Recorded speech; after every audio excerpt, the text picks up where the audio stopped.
Entering the final phase of victory over Hitler's Nazis, Yank armies swarm across western Germany, bringing devastation to cities of the Reich.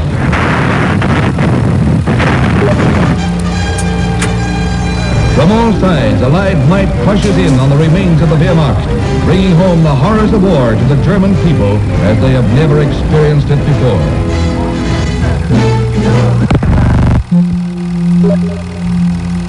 This was the Allied victory.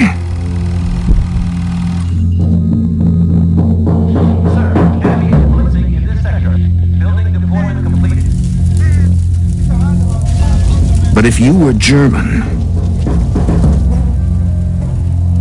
it was your defeat.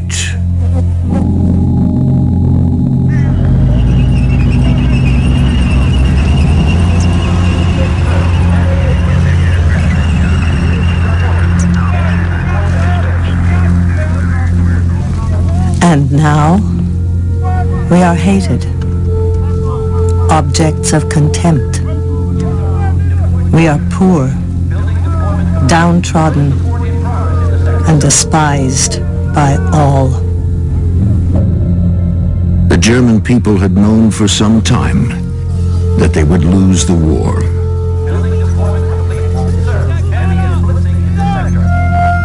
And that they would soon be called to account for what had been done in their names.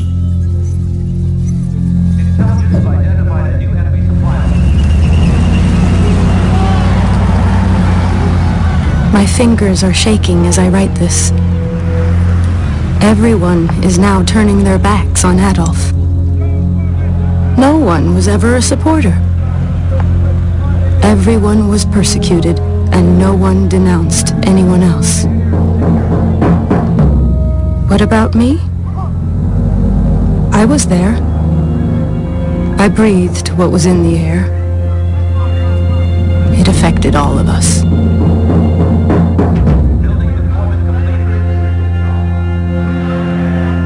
This is not the story of how Adolf Hitler seized power in Germany.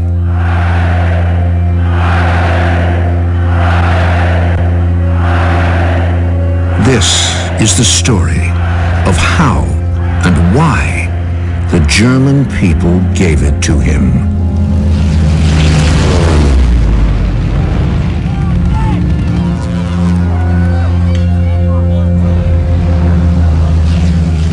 It's easy to throw stones. Easy to sit in judgment when you are in the midst of abundance, roast chicken, and the good life. We do differently, people say. We would long since have shaken off the dictatorship of Nazi terror. Would they really have? Some of what you will see has never been shown on American television before. And some of it cannot be shown in Germany, even today. These are their words, their films. This is the rise of the Third Reich.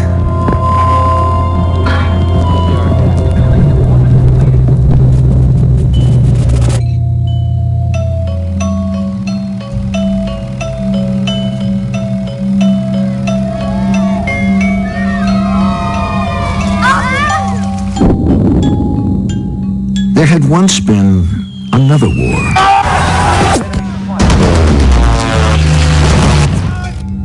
And another German defeat.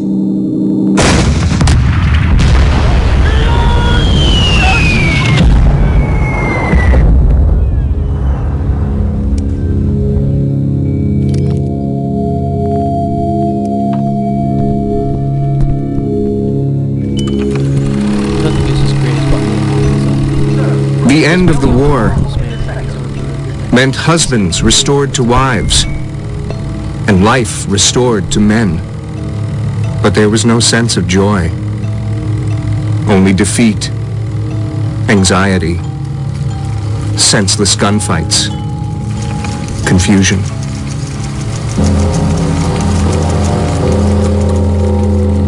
If you were German in 1919, your peace was humiliation and suffering.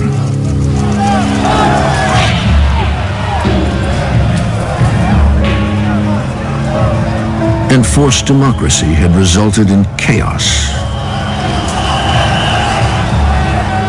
Money was worthless. Vigilantes ruled the streets. Berlin had become a swamp of depravity. Everything and everyone was for sale.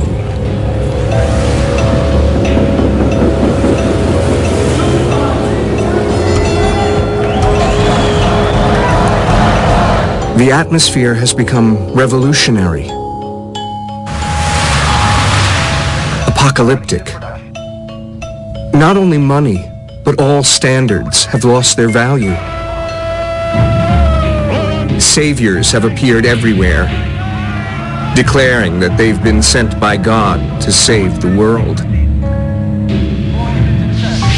Mystics, magicians, and religious fanatics drew followers desperate for rescue. Each was called a Heiland, or savior.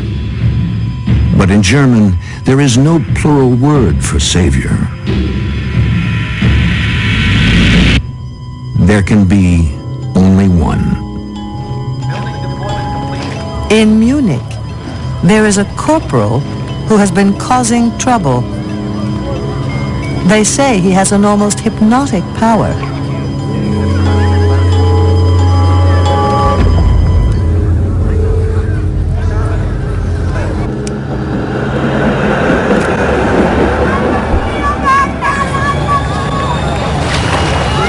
It was the 2nd of September, 1923.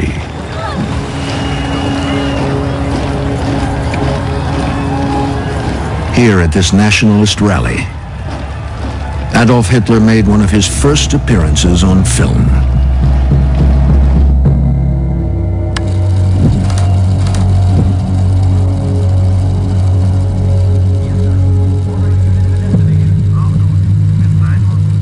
They say he puts up signs at his meetings saying, "No entry for Jews." But he has the most persuasive line about German honor and rights for the workers and a new society. And whether you like him or not, he certainly knows what he wants.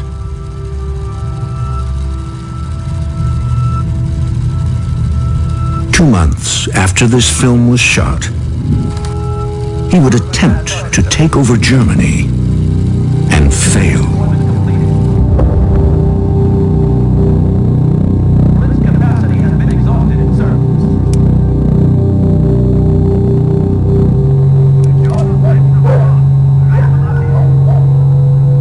Overnight, Hitler became a national figure.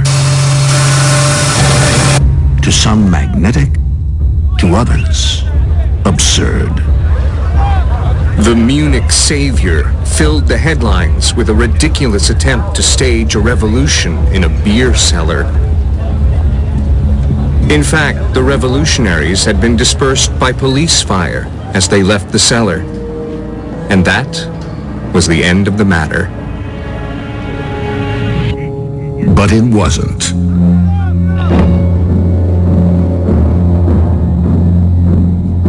The swastika, or Hakenkreuz flag, carried that day by Hitler's National Socialist Party, was stained with the blood of the fallen. From this point forward, Hitler would call it the flag of martyrs, and use it to inspire a growing following of true believers. Nazis. I feel electrified. A man by the name of Adolf Hitler has tried to restore honor to the German people. I feel with an increasing certainty that a man has arisen to lead the fatherland towards a brighter future.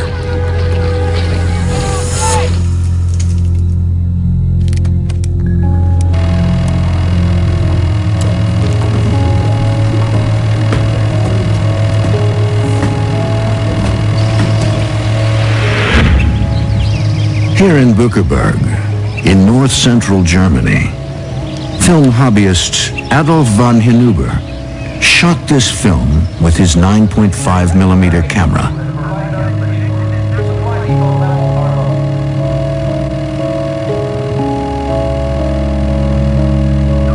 Miles away, in Berlin, communists were filming these violent clashes with police.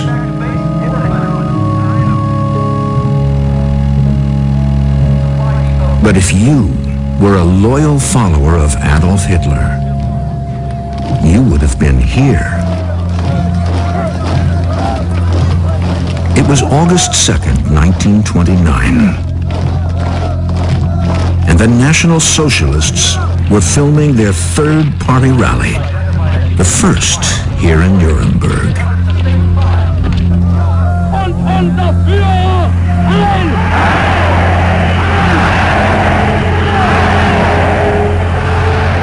100,000 Nazis attended.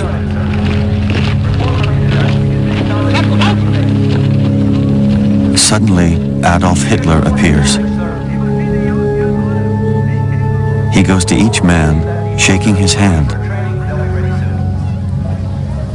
There are things one cannot explain, cannot describe. I never stop thinking of him. Sometimes he meets us in our dreams.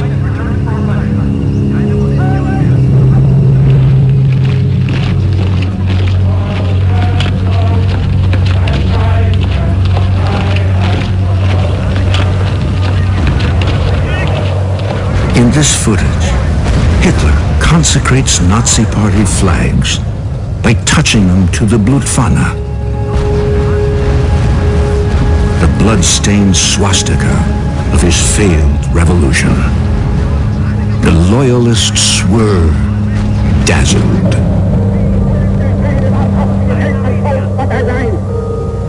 People call him a fool and a dreamer and much more. But what you say is true, Adolf Hitler. It is critical to our nation's history that we introduce over 65 million people to the ideas of National Socialism. 65 million National Socialists. Wonderful, fantastic, this goal.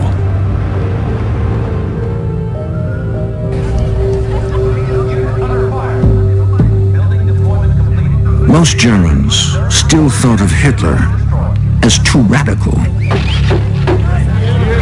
if they thought of him at all. But in less than 3 months, Wall Street would crash and take the German economy down with it. And within a year, the Nazis would be one of the largest political parties in Germany.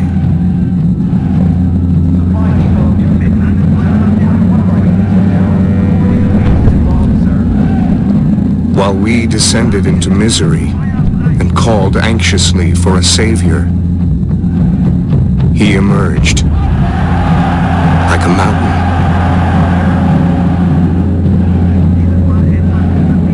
Columns march, drums beat, and 100,000 men stand firmly gathered around one man. Now, build up your people, O Master. A new great fatherland awaits.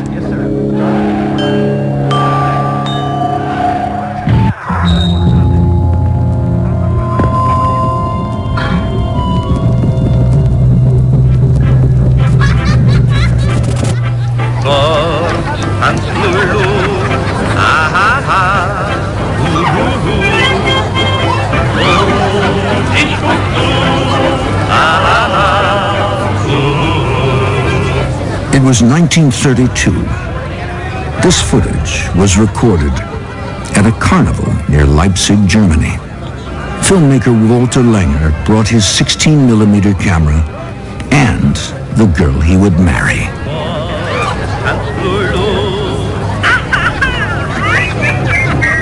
The atmosphere was joyful. But beyond these carnival gates, there were calls for revolution. If you were German and you wanted change, you had two choices. Either you joined the growing numbers of communists, or, like Walter Langer, you joined the Nazi Party.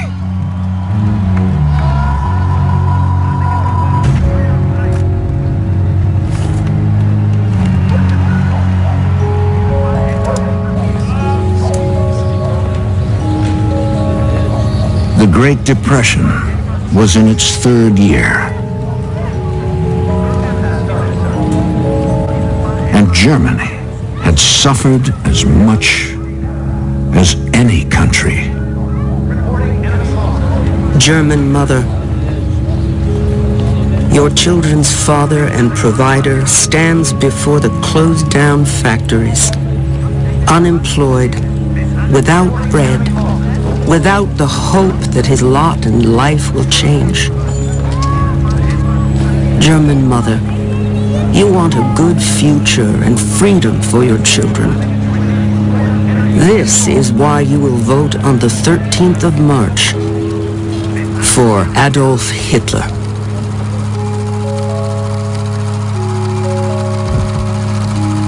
On film, Walter Langer documented Hitler's first and only bid for elected office, the German presidency. Mädchen sind wunderschön, höre Lulu, lass sich alle stehen, wenn sie kommt, sagt jeder voll Leidenschaft, fabelhaft. Mädchen sehen reizend aus, und Lulu sticht sie alle aus, wenn sie tanzt, sagt jeder geheimnisvoll, einfach.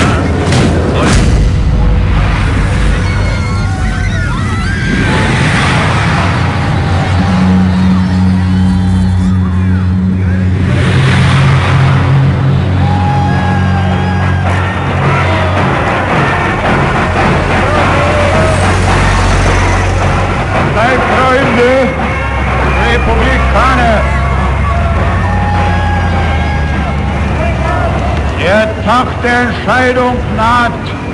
Hitler. Dass diese Bewegung nicht zur Geltung in Deutschland derart kommt, dass sie die politische Macht hat. If you opposed the Nazis, you were sure that this was the end of Hitler. Hitler himself is still rather a handicap for the movement that has gathered around him. Besides, for ordinary Germans, his personal appearance is thoroughly repellent. The epileptic behavior, the wild gesticulations and foaming at the mouth, the alternately shifty and staring eyes. Most of those who have begun to acclaim Hitler would probably avoid asking him for a light if they met him in the street.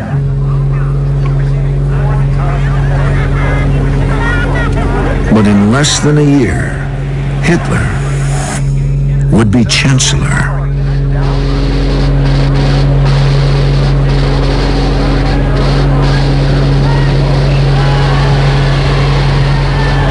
It was the 10th of February, 1933.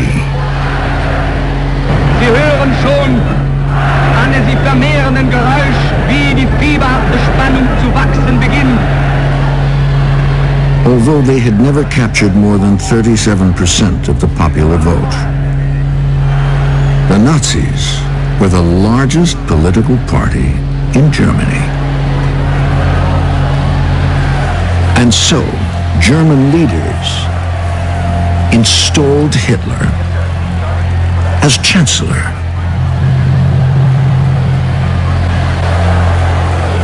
Der Reichskanzler Adolf Hitler, der Führer des jungen Deutschland, der hier im Sportpalast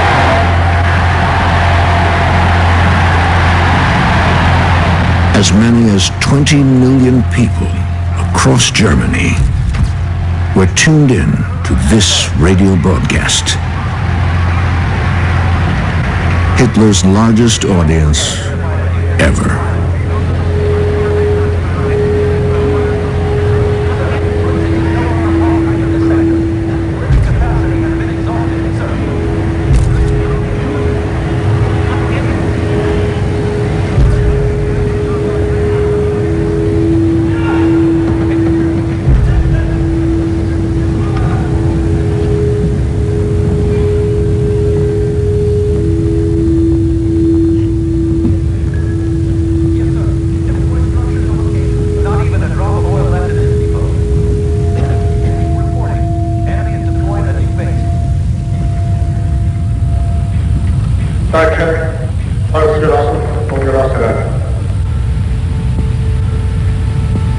Reich und arm, Stadt und Land, Gebildete, Wissende und Unwissende. Sie sind da, Aufgabe der Politik. Kann es nun nicht sein, deshalb sie getrennt zu organisieren, sondern Aufgabe der politischen Führung muss es sein, diese natürlichen Trennungen nun durch ein größeres Ideal, durch eine größere Erkenntnis zu überwinden.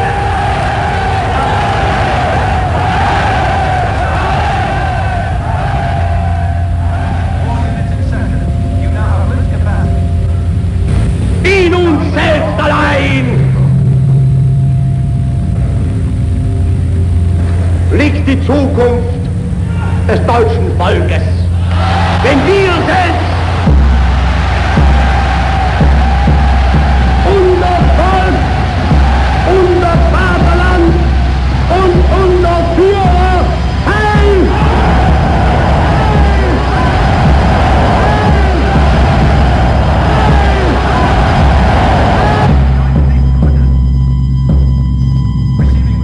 After this speech, Nazi Party offices were flooded with so many membership requests, they had to suspend admissions.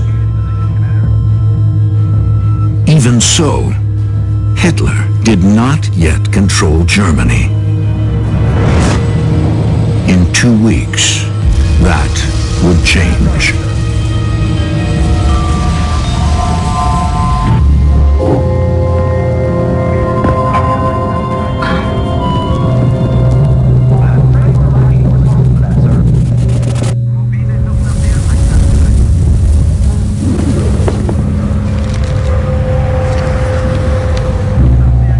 It was the morning of February 28th, 1933.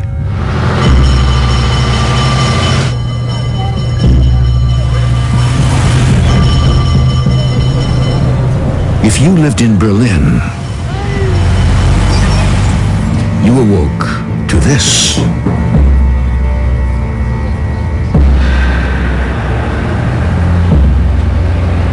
During the night, someone had set fire to Germany's parliament.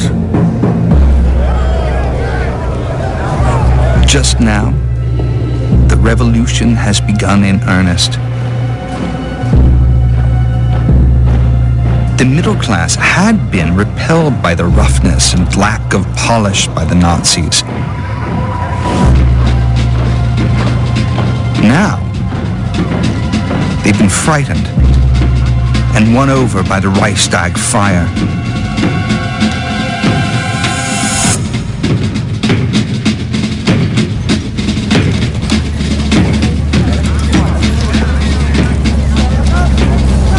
To this day, no one is certain who set the fire that destroyed the Reichstag. But Hitler knew who he would blame. his rivals, the communists.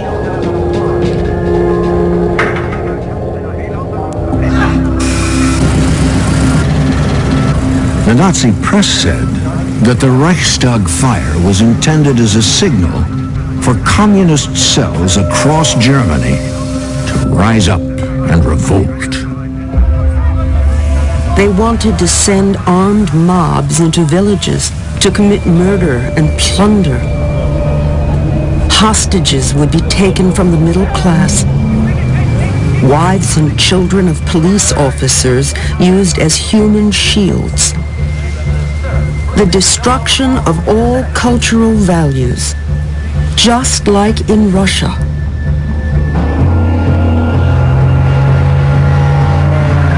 Hitler had invented a communist threat. Now he would use it to crush his opposition.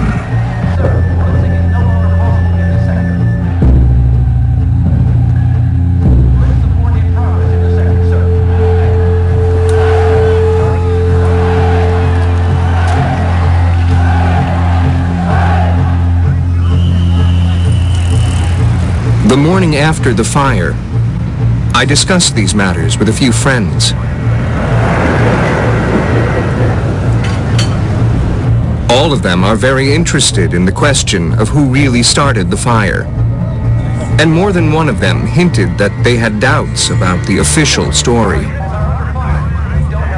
But none of them were bothered that from now on, their telephones would be tapped, their letters opened, and their desks broken into.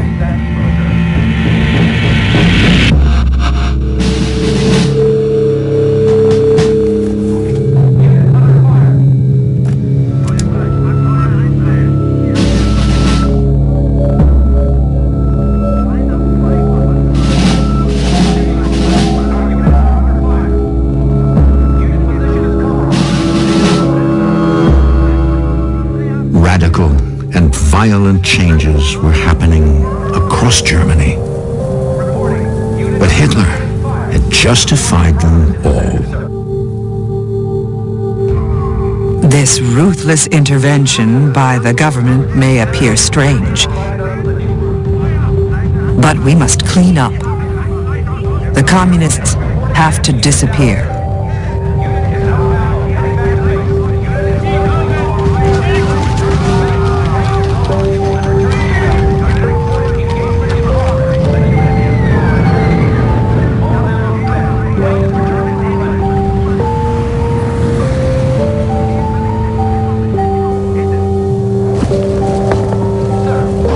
Day after day, flags raised,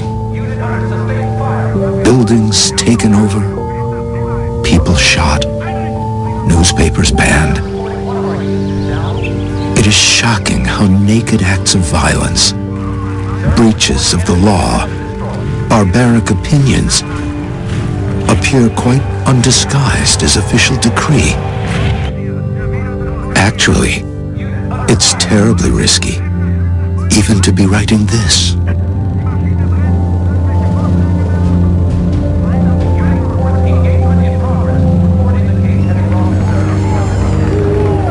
It was the 23rd of March. The communists were in jail. There was no one left to stop the new Nazi majority in Germany's parliament.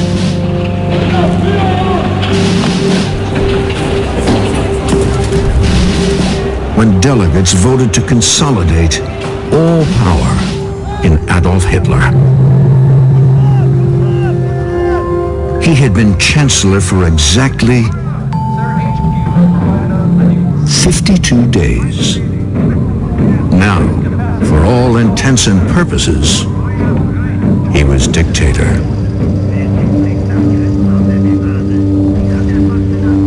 We cry with happiness and joy.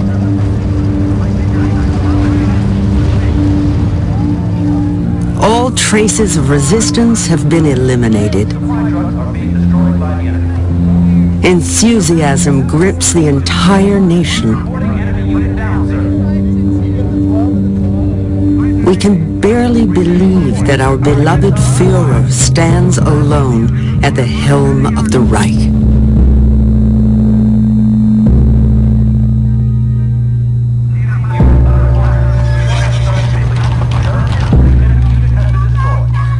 Church bells ring. Children wave flags. There are daily parades. The people have become used to cheering, even when there's no reason for it. It is reason enough that people who distance themselves from the Nazis are tortured to death daily with steel whips and electric drills.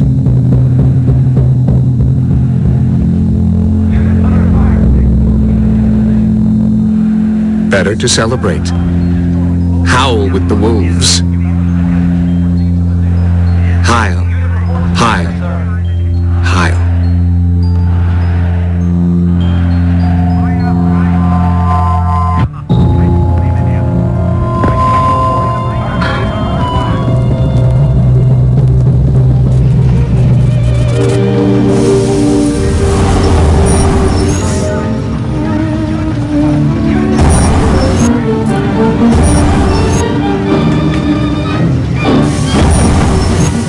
It was the 28th of March, 1933.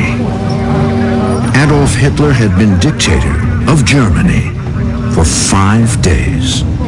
Even so, unless you openly opposed the Nazis, your life went on as before. But for some, that was about to change. We are having lunch with a law professor and his wife. They are both Jewish. The amazing thing is that this clever, charming woman is not at all opposed to the Nazis.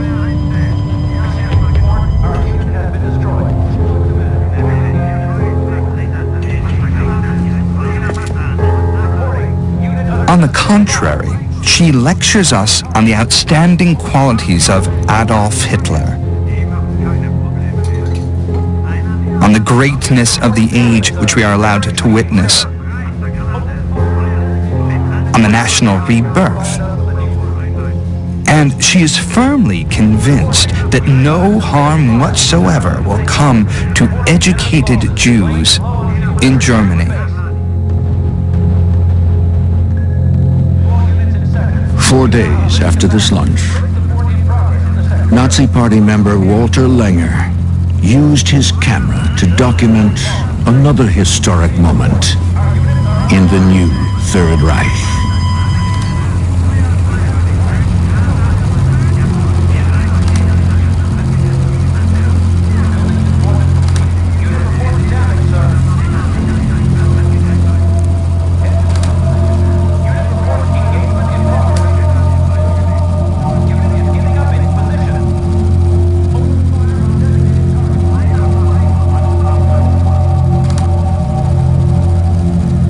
Nazis were boycotting all Jewish businesses in Germany.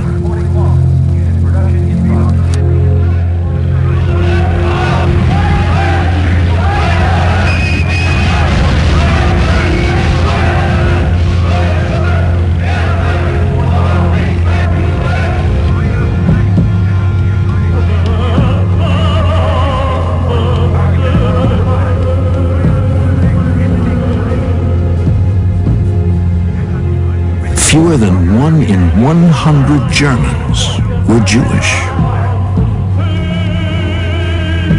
Most saw themselves as Germans first. Even so, Hitler said the Jews were Germany's misfortune. Suddenly, everyone feels justified or required to have an opinion about the Jews. and to state it publicly. Distinctions are made between decent Jews and others. I sympathize with the Jews. However, I would support their conversion to Christianity with all honesty. Why do they still lie when they already have the power to do what they like? I want to know that. Why don't they just kill us? If that's what they want.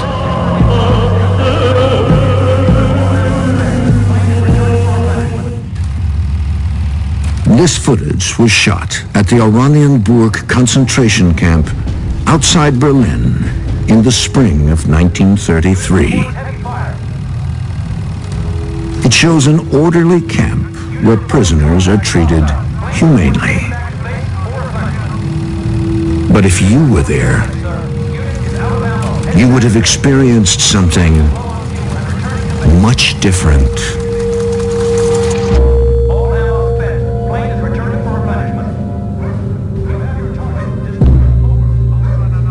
No one ever knows when it will be his turn to be beaten, or for what he must be beaten.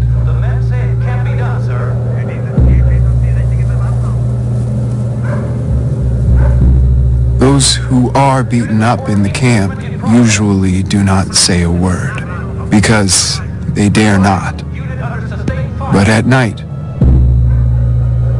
you could hear the groans and sobbing.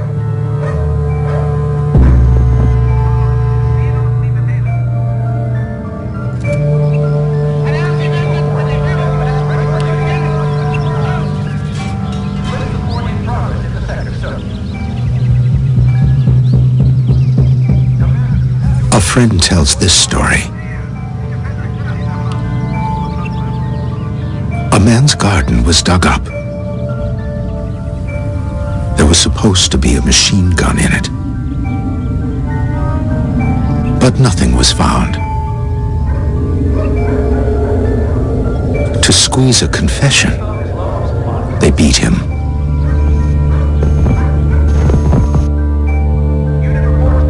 His corpse was brought back to the hospital. His body had boot marks on the stomach and fist-sized holes in the back. The official cause of death? Dysentery.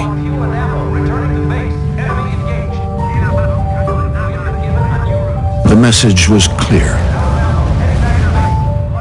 Opposition of any kind would not be tolerated.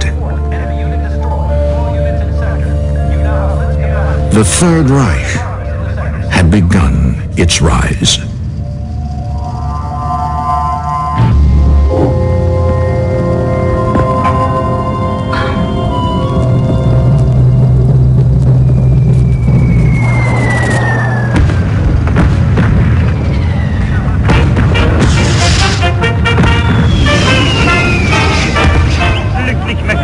It was January 1st, 1934, and the Nazis were ringing in the